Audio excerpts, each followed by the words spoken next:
first one is called Mar Usha, and it's based on a painting by Pablo Picasso.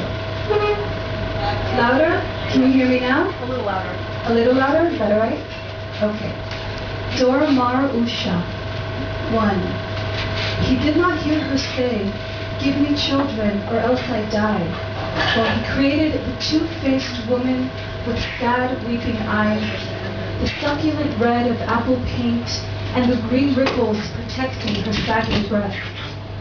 No milky white paint on her skirts, but opaque vines of purple and orange, arabesque woven onto cloth.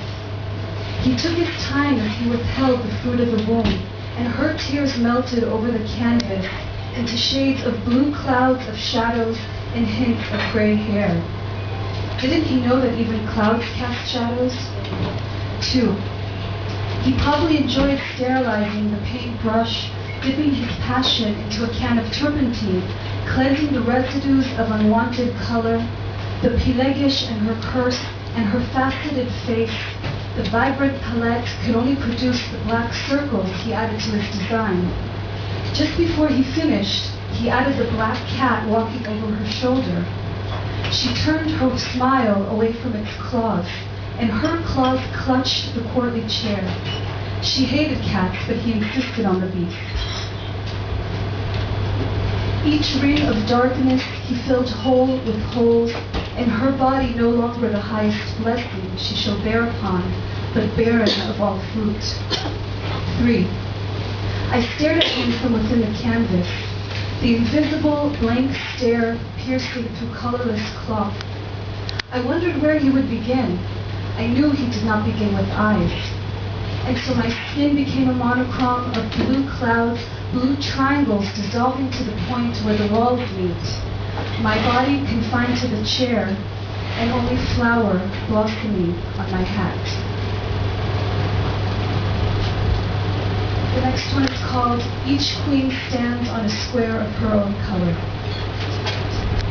I imagine my mother and I are the only two women on this planet. The world would no longer be round, but a flat chessboard, and she and I are opponents. I never learned how to play chess, but I know the game constitutes one winner, and I am the woman who can still bear child.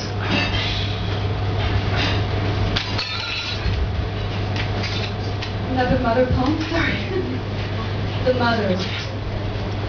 The mothers sit around the fountain, chattering like a group of pigeons in cacophonous bliss.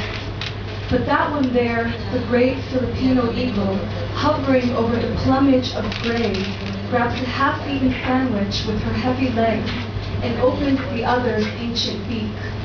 She's almost a third her age, hasn't learned the words of the song, but wipes the old mouth like she would if a child were here.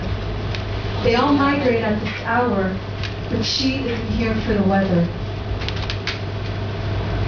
And the last one I wrote after a visit in Frida Kahlo's house in Mexico City. It's called La Casa Azul.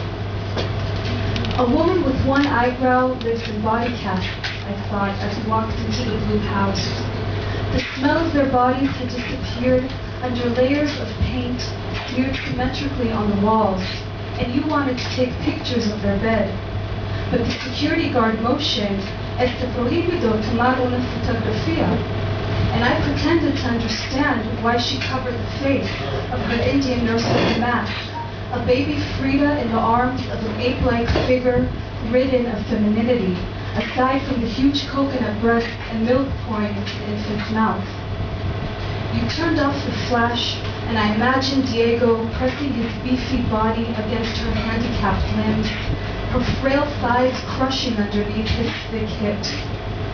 In the next room, I saw the two Fridas, one hand supporting the other, and two hearts ripped out of their breasts, bleeding only on the wedding dress. They both stare at me, their gazes piercing through me, remembering his stout frame, his captivating touch, his frescoes. He would paint on any wall, but today, you finally take the shot by pointing to a mirror staggering lonely on the wall. In it, the two Fridas float in desolation, and when you look closely, it appears as if I have two eyebrows. Woo! Thank you. a short break now.